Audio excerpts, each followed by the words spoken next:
আমরা এখন বোটিং করছি।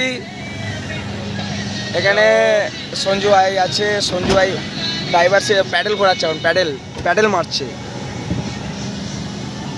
এখানে আছে আমাদের তাপে এখানে ড্রাইভার কাকা। জলদি হতে হাঁটো।